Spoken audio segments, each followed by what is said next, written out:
What's going on, everyone? It's Ariel here. Before we get into today's review, just a little reminder that there is going to be a lot of spoiler content in regards to the footage that is shown from Grand Theft Auto 5 and the contents of the review itself. Also, please be aware that there is going to be discussions on different topics that might make some uncomfortable, so viewer discretion is advised. Grand Theft Auto 5 is one of those games that will stay with me forever. It's a game that showcases the bad parts of humanity and the hurt parts of society. GTA 5, in a sense, is mocking what happens in life, exhibiting a well-crafted story from the perspective of three people: Franklin, Michael, and Trevor. While this title has a lot of riveting things that captured me in the same ways that Red Dead Redemption 2 did, some parts were overly cruel and disgusted me. While this game is meant to mock society and some of its inhabitants, there is a fine line between bringing attention to something because it needs it and creating a nihilistic world with concepts that reek of this self-aggrandizing nature. By the time I got to a certain point in GTA 5, a lot of this title was reutilizing the idea of let's be edgy to get our point across, or just shock the player with unneeded acts of violence.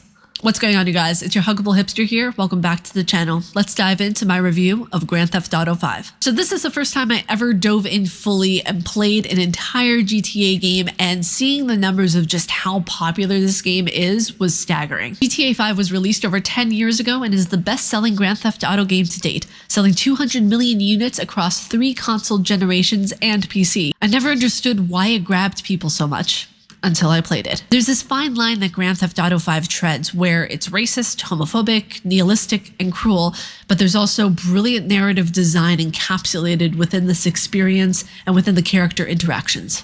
There's a lot that this game does right, and there's a lot that I think that's cringy and over the top just to be so. Games are supposed to make you think in ways you never have before. Whether that's positive or negative is down to the player's perception. This game made me think about one core thing: why have we become so desensitized to violence? I tend to trust the process when it comes to games that are vastly out of my comfort zone. It's how Red Dead Redemption 2 became one of my favorite games. But when some games give me such whiplash in terms of morality and what I find going a bit too far in some cases, that's when I have to question things a bit more than usual. This game is built on the premise that you will do bad things, you will commit crimes, and you will kill people. If it weren't for the story, which has an incredibly well-constructed narrative design, I don't think this game would have done as well as it has. We have Trevor, who is a sadistic psychopath; Franklin, who wants a better future for himself and those who he cares about and is willing to die for something that matters.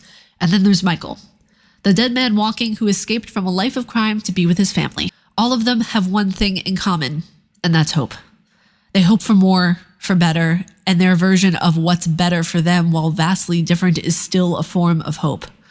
This isn't just a common theme with our 3 protagonists, it's a common theme throughout the whole game. So while yes, certain parts of this game disgust me and I do not like it whatsoever, a lot of this game is kind of a story of being hopeful, wanting something more out of life than what you have. Having that sense of hope is what drives a person to do more, to be better. When going about the topic of torture, there is no easy way to discuss it, no PG way to dive in.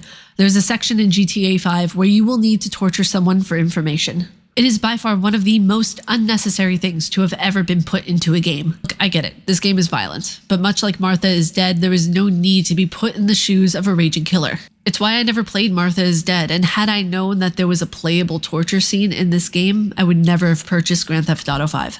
It's a personal line I draw for myself where, yes, gore is fine, a certain level of violence is fine and needed to convey a story, but I don't want to play a game where I'm willingly causing torturous harm unto another.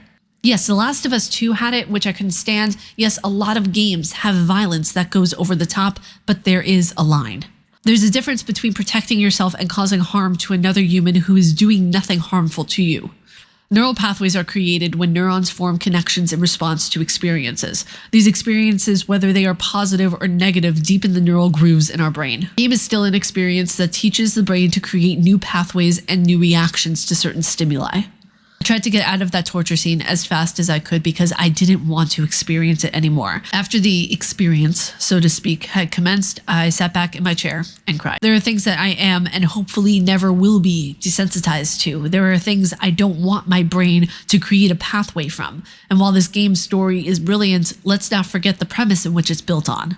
So let's dive into some of the mechanics of GTA 5, and the best way I can sum them up is They're good when they want to be. Some of the mechanics have a certain drift that makes it hard to shoot a gun accurately at points in the game. And don't even get me started on the driving mechanic, because that had to have been one of the worst I've seen in any game I have ever played, and I played Enter the Matrix back in 2003. With driving being one of the main things I did throughout the game, I tried to find ways to make my driving better. And one thing that really helped was getting either a motorcycle or a small car. For some reason, those types of vehicles were just easier to drive in the game. Now, when you get to the sections where you have to swim, I felt like the scuba diving was in a way easier than driving, go figure. But, and this is a big but, when you are controlling an underwater vehicle, that is when things go from a light summer's jog to falling down a flight of stairs while experiencing zero gravity. The camera was all over the place, and I didn't know my right from my left when guiding Trevor in the submersible. Trying to get from point A to point B when you had a timed experience. There were several sections where after 3 times, you can actually skip certain interactions in certain sections. There were so many driving sections during missions that I skipped it. I just ended up skipping. Oh, and in the helicopter, oh my God. The helicopter was so bad. Every time I would try to go up, I would try to like drift, and then it would do like this twirling thing. And during certain sections in games, you guys, I get such bad motion sickness during certain video games. It's one of the reasons why I didn't enjoy the remake of Dead Space, because during the zero gravity sections, I felt like I was going to throw up. It was the same thing with the helicopter. I don't know what it was. I don't know if the control was weird. I was weird. If the situation was weird. It was not fun.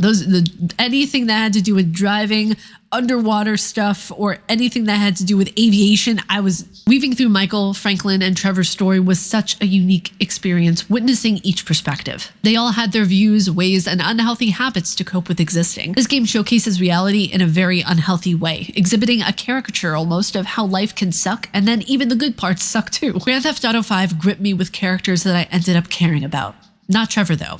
That cannibalistic sadist got killed in the ending I chose. What's remarkable is that even with Trevor, at certain points, I felt bad for him, because he, much like our other 2 protagonists, were heavily traumatized by their life experiences. Rockstar has always hit it out of the park with their narrative design. The fact that Michael can visit his therapist during the game is amazing. It kind of reminded me of Tony Soprano sitting across from his psychologist, just waiting for the session to be over. The music in this game reminded me of a classic action movie, the rough and tough nature where the sounds of the bullets could be a part of the orchestra. The music, much like in real life, when you leave the car abruptly, the song just ends, and that was such a realistic touch to add. It made the ambiance of the game just pop that much more. Everyone in this story worked together on each mission to get to an end goal. Much like a drug addict, the high of the next score was always worth the anxiety, familial heartache, and possible early death. This game broke my heart, but also made me laugh so hard. My sides were sore. Michael calling Trevor